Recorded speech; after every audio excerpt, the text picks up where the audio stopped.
Hello, everyone. Welcome to another episode of From There to Here. I have a wonderful guest that I promised you I was going to get her in here to tell you some more about a particular program. I'm not gonna say it. I'm gonna let her say it. But I promised y'all I was get her in here. And after a long fight, and after a whole lot of reschedules and a whole lot of calls and a whole lot of text messages, she is here in the flesh. I'm going to allow her to introduce herself. All right. So, as my great grandmother used to say, good morning, good afternoon, and good evening to wherever you are. My name is Jasmine T. Jones, and I am the chair of Talented 10 South Carolina. And I am excited to be here, literally. We have been doing some good things in the organization. Tiffany has been doing some wonderful things. And listen, like somewhere in the Bible between Genesis and Revelation, it said, promise fulfilled. Promise fulfilled. All right. Okay, tell us a little bit about yourself, Jasmine. Who are you exactly, and why are you here in South Carolina? Okay, me. Okay, so I'm gonna tell you like my students. So first of all, I am born and raised from South St. Pete, Florida, and I have to say the South Side because it's historical. So born and raised from South St. Pete, Florida. I came up to Columbia in 2022. Wow. Yes, so I'm still new. I'm still crawling around Columbia, and it's interesting that I came up here because I had a desire to move out of Florida for many reasons. Though a lot of the nucleus of my family is there, Okay. there was a desire to, as the folks say, spread your wings just a little bit. Yes. So I knew for a fact when I was called to leave, I'm going to somewhere like Ghana. Right, because Right. South Carolina. I'm going to California. Right. The Lord said you're going to Columbia, South Carolina. Mind you, I had to find y'all on the map. All right. Stop playing with it. I did, because I had never been to South Carolina. So, Never. did you get it in a dream, in a sleep like this? Was it a still small voice, or like how did that happen? First of all, Jesus is never really polite with me. He likes to, like I tell my friends, he like to take my edges and speak with a period. Okay. Take the edge. There is no soft speaking to me. Because I'm a little rough around the edges, all fair. of them. That's But fair. in my desire to leave, the Lord came to me and said, hey, you remember that time you told me, hey, you're in Gainesville, you want to leave, you want to do some things? I got a city for you. It's some people up there that need you. I was like, What? all right. Where's my plane ticket? He said, yeah, you're going to Columbia, South Carolina. I said, first of all, let's do it. So in 30 days, I ended my lease. 30 days? In 30 days, I ended my lease, packed up my Chrysler at that time, and I went to my friend's wedding on October 31st. And on the next day, I was in my car driving from Orlando, Florida to Columbia, South Carolina to an apartment sight unseen. What? Thank goodness I had a friend of mine who lived here, and she looked at the apartment for me, and I've been here ever since. 30 days. I Yeah. just want to let that sink in, because how many of y'all are sitting on a word that you heard 30 years ago?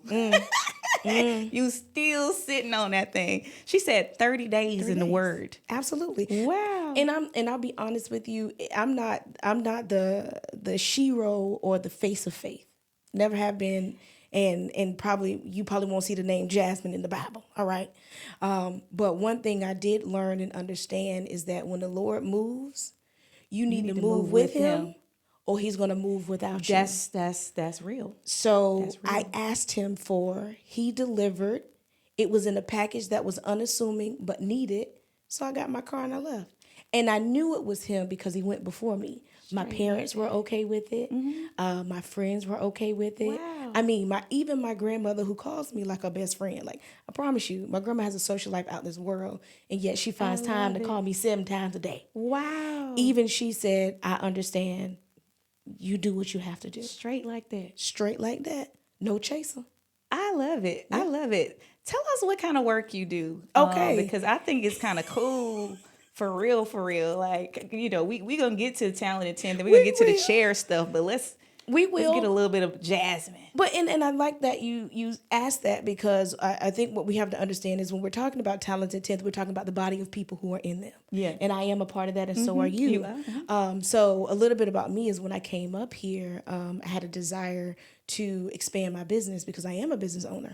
I own J. Jones Enterprises LLC, and we focus on expanding the triple bottom line with people, processes, and planet. So I do focus with a lot of business owners trying to expand the profits, but let's talk about the people and how we can stay connected to them, and most importantly, the sustainability of it all.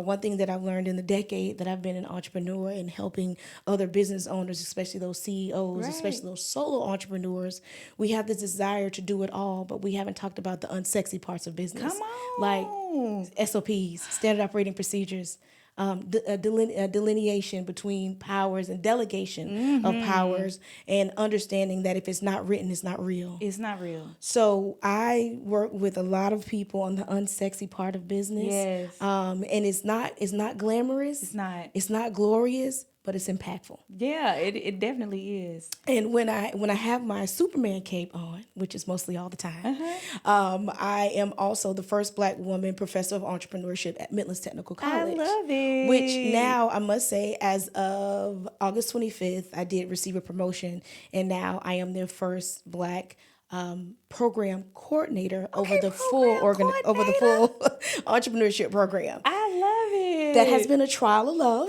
Okay. It's been definitely a trial of love. Shout out to those people who have supported me in those in that area, because that is one area of Midlands Tech that takes a little bit more nurturing than a lot of other places, right. And a lot of other schools. But the School of Business and those in the community have really rallied around me to be able to be there. So I wear a couple hats. That's interesting. And, being an entrepreneur is definitely not for the faint at heart. No, ma'am. Like, boss.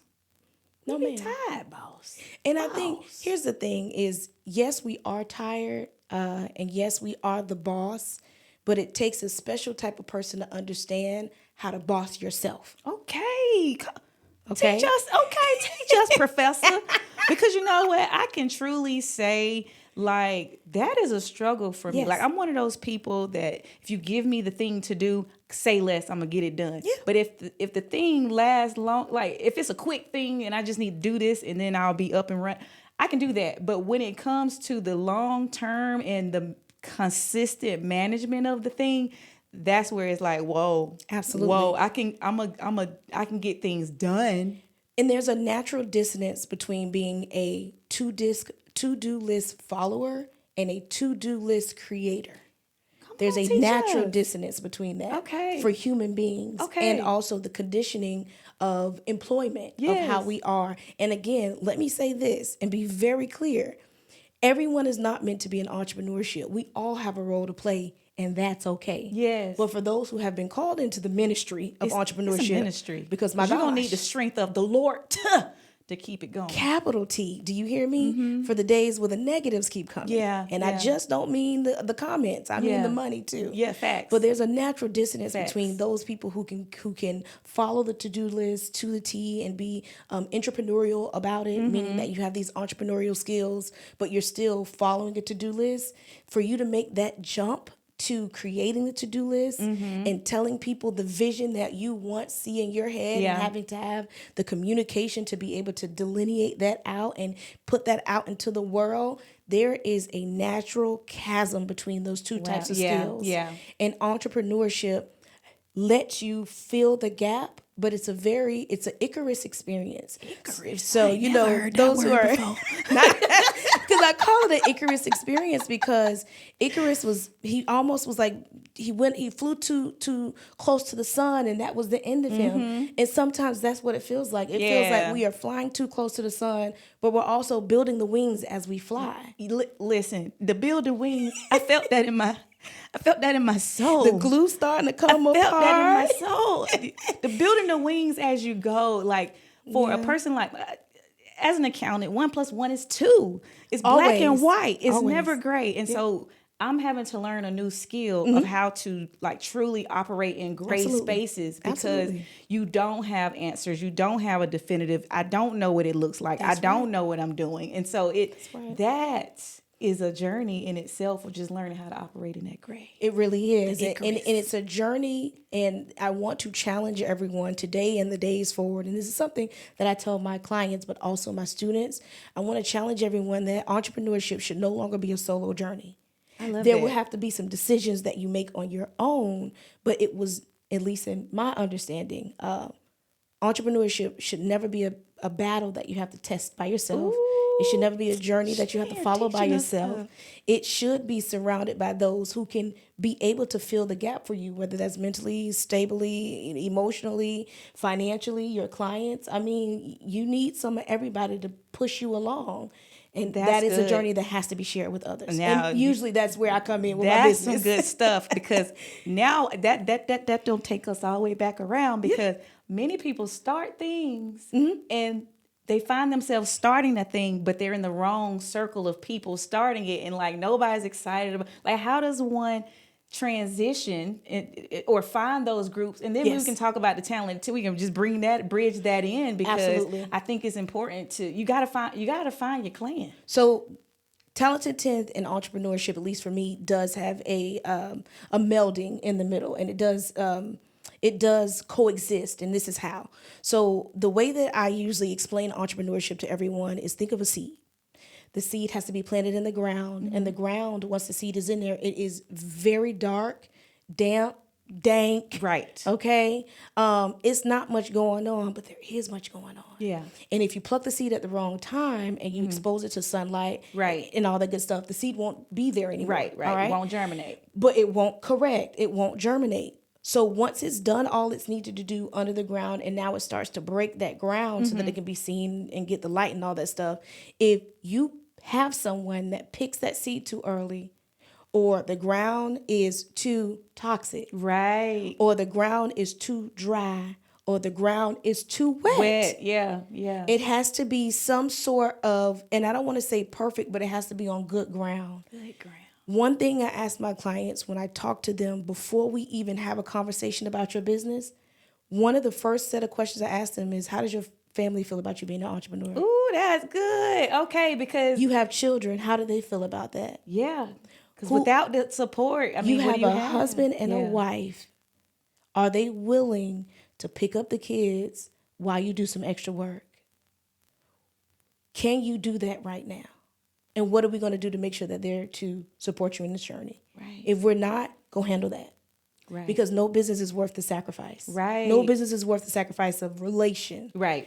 And that's how Talented 10th kind of scoops itself into this, Mm-hmm. because Talented 10th is good soil. You're going to be around people who are not going to want to pluck the seed too early. Right. They're going to make sure it's watered. Right. And if it's too wet, they're going to show a little sunlight on it.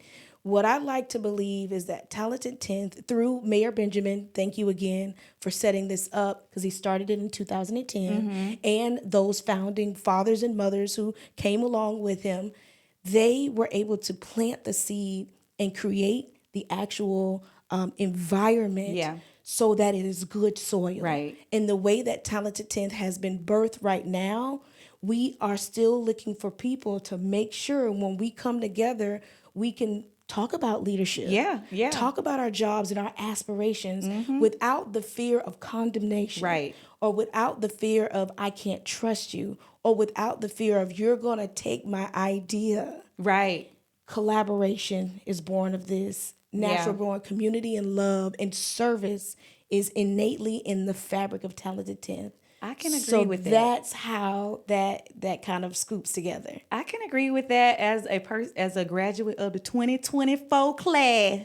Because they say they the best. 2024 cohort. I don't have no dog in this fight. But no, what I can say, from the very moment that I walked into the room and met those folks that I ended up graduating with, it was just something powerful about when we get in the room and start throwing ideas off of each other, and just once we just start talking. So that cultivating that environment to like really grow, and you really feel like, no, these are my people. Absolutely. Like, Blacklist Network was birthed on a Talent 10th field trip, and Doug, who did the first episode, was my sounding board when I was throwing all these ideas off of him. I love the fact that you said field trip. It was a field trip. Okay, like we're children.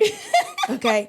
But I love that, because even in the space of blackhood or blackness, sometimes we just need a space to feed our inner child. Yeah. Go on a field trip. It was literally a field Now, trip. my field trip may include a martini or a And little a meal. margarita and a meal, honey, a good taco or two. But nevertheless, it's still going to feed my soul, even my inner child. Yes. Exactly.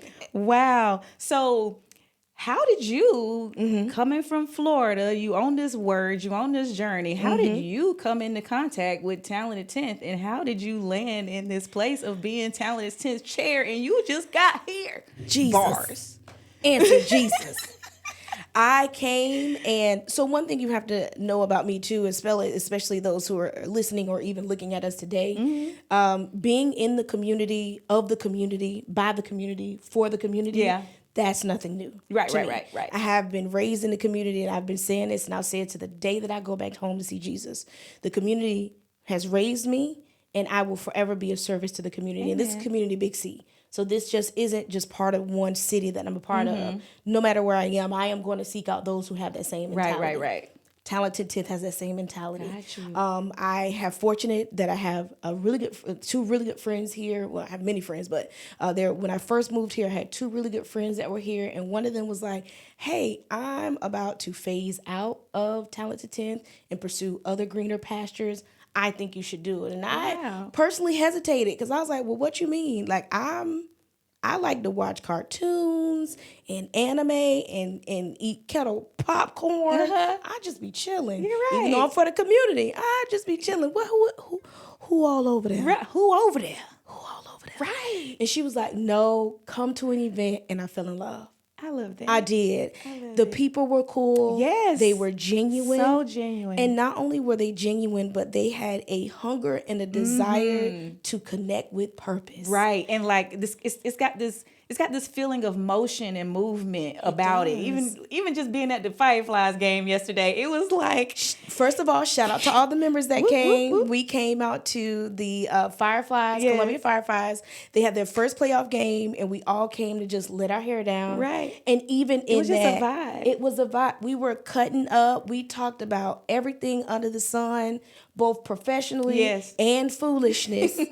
But that's the point. Right. Is Talented 10th is the good soil that we believe Black young professionals in Columbia need, so that you can. One thing I love about just good soil is that you never leave drained.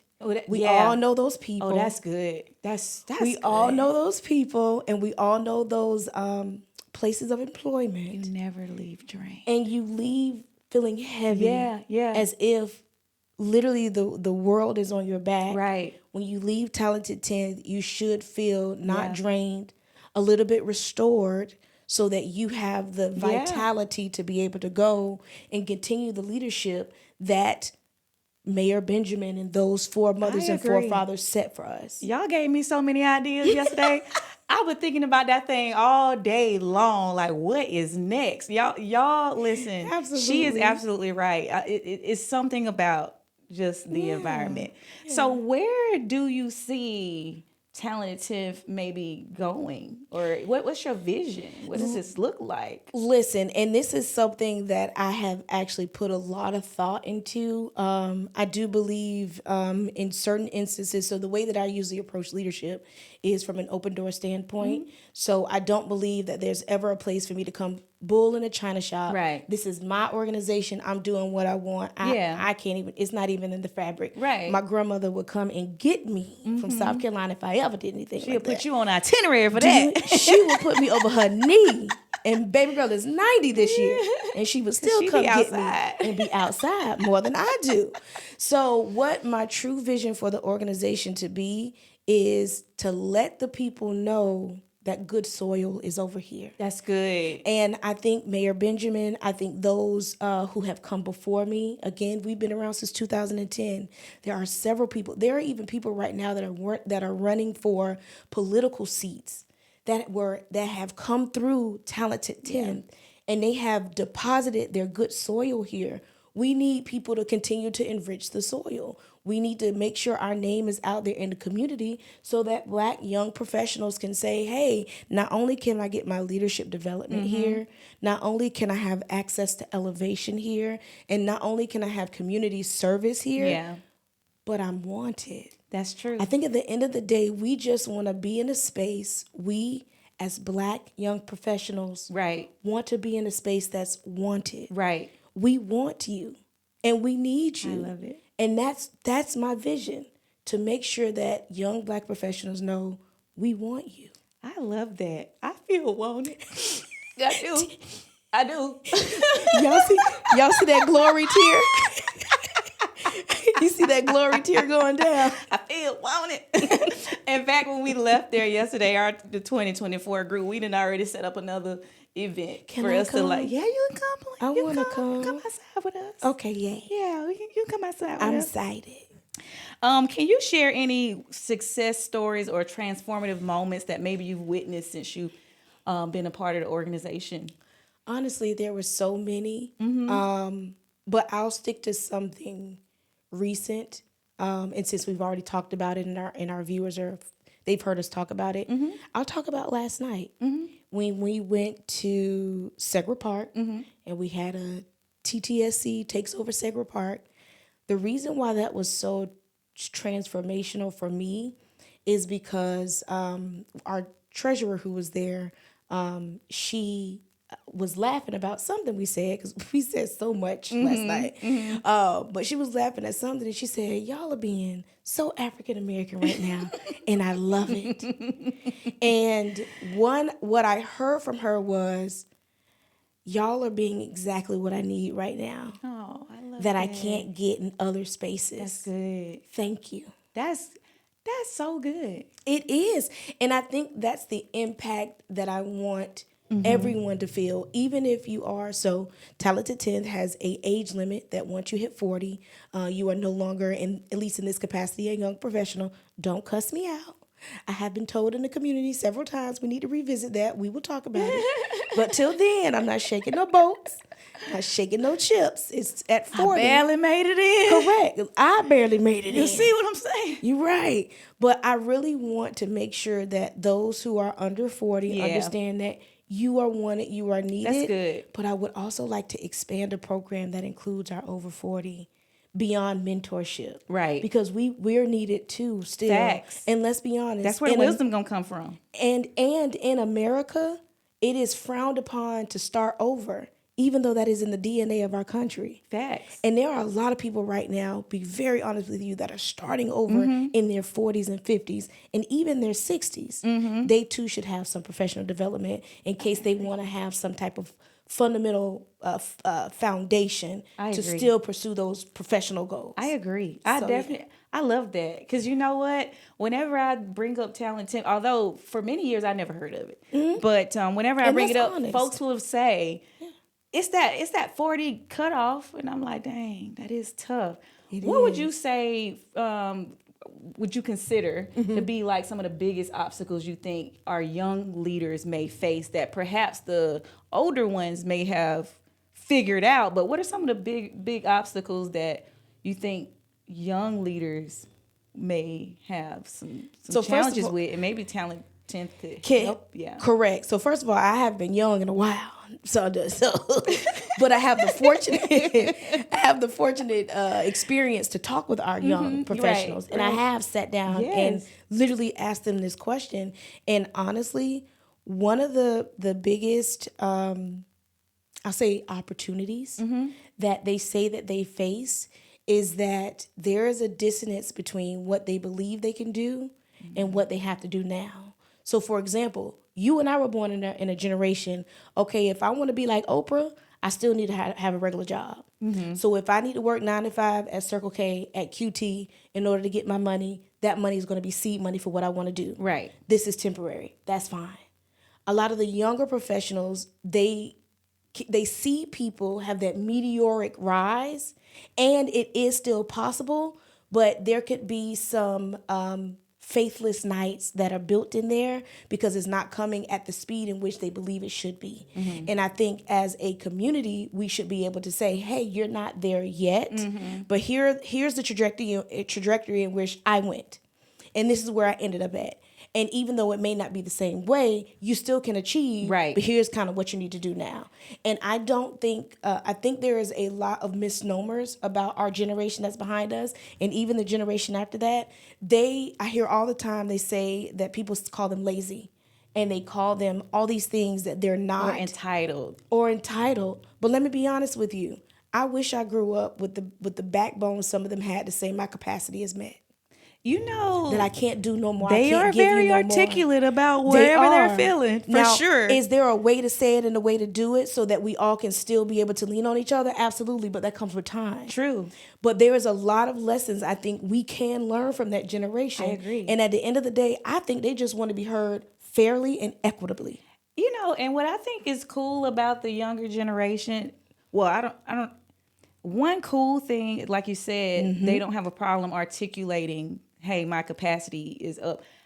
I feel like we were made, coming from parents, boomers, I think we might have been made to carry too much. We were. If you will. And granted, the pendulum may have swung too far to where they struggle with carrying lighter loads, but I think we can find a middle ground. Like you said, we can learn from both ends. But here's the thing, though, is as millennials, because you're a millennial, correct? As millennials, we literally were raised with and without internet. Right. We were raised with and without cursing. I mean, we were called a microwave generation, we were called a microwave generation, but I would imagine when they snap, they expect to see it, and we struggle with just that process. But I think millennials and those who are elder millennials, baby, I don't know what the new term is, but I think we have a wonderful position. Yeah, we do, the old and the new. To be able to build, to be able to bridge that gap. Yeah, excuse me. I agree. So I do think that we can talk the language of our younger counterparts, but also still be able to communicate the value in which they have to our older counterparts. So I think that's the mantle in which I want to hold. So there are many obstacles, but I think there are more opportunities than there are obstacles. I like it. I think you got something with that. It is definitely more opportunities, absolutely, than we probably even recognize. Absolutely. Okay, I agree. All right, my last question, because this has, if y'all are having a good time, I mean, this has been good. This is the okay. That's fine, because I know the people ready to swipe. They be swiping, swipe. Or you only got like 10 seconds to catch the attention. Boom, you ain't lying. But I mean, we two beautiful black women. We might have caught some attention. Fair. Okay, and single. That's fair. Long as them old ones stay to the crib, because we had that conversation at the park yesterday. Y'all, it's really, if you haven't known by now, it's something wrong with her. Now, it's good, but it's also something wrong with her. Wow. Final thoughts. Okay. Final thoughts, just to bring it all together. Okay. We went from, you ended up here on a word. You have a heart to serve the community. You are serving the community. We talked about this wonderful organization, Talented 10. We talked about capacity. Right. How would you bring all of these different topics together? And we talked about entrepreneurship. How would you bring all of these topics together to motivate the person who's sitting there? Or maybe they feel like, I feel alone. I feel I don't have anybody. I don't know what to do. I'm too old for... Correct. I'm too young. I'm too young. Yeah. What are your final thoughts that you want to share? You know what? My final thoughts would be a twofold. Okay. One, God loves you and so do I. Oh. Okay?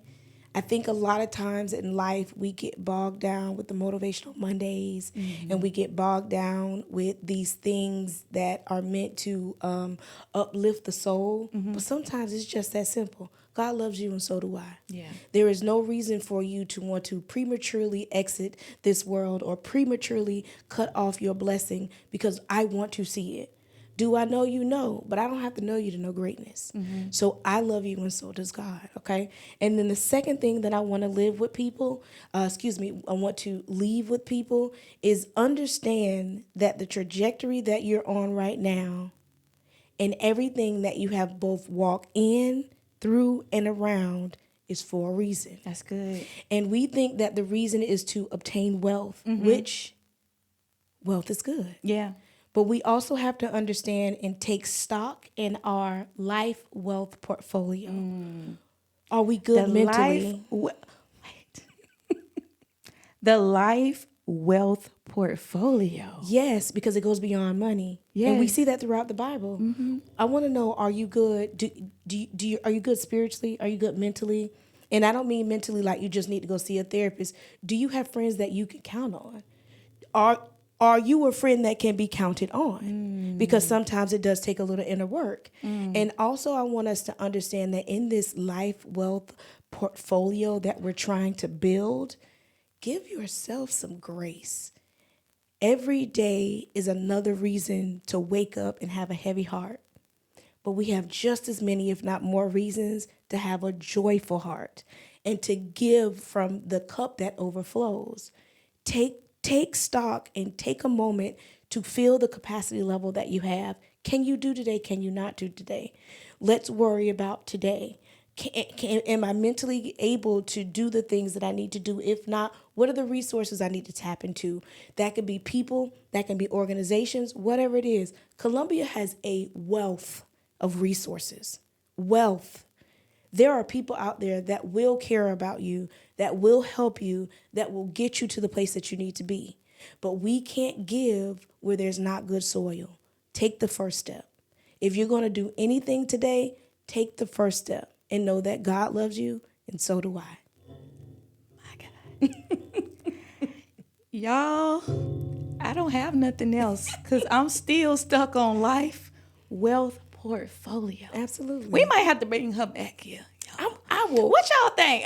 I would love to. Drop some comments. Put it out there. We might need to bring you back for another episode because this has been and weighty. I mean, you dropping all the jewels. Don't let this young face fool you. I have been through a lot in life. But in these trials and these tribulations and the people that I've met, including you, they are just everyday reminders that there is a reason why I'm here. If I don't know it, I'll be hell-bent to figure out why I'm here. Now, I do know why I'm here, but if I didn't know, I'm going to figure out why I'm here, and I'm going to have fun while I'm figuring it out. Amen. Y'all, this has just blessed my whole soul. I don't even know what I'm working on, but I'm working on something. And she has just got me fired up to do whatever it is I call myself. Hopefully, you'll be working on another networking event. Amen. Okay. We finna do that. Mm-hmm. And this is what I want to see in our community. This is Not so only are you going, you I are going am. to do Yes, one. Absolutely. I am going Excuse to me. do one. You are going to do one, and Talented 10th is going to help you do it. I love it. Okay. So you're not here by yourself. Okay, amen. So we will talk offline, Yes. and we will support you, and we will give you the resources that we have to ensure your success. Amen. Because there's no reason for us to compete when No, not at all. there's no reason for us to compete Not at all. when our companionship can just capitalize on any impact that we can do alone. I love it. Y'all, we have an event coming up soon. Information will be rolling out.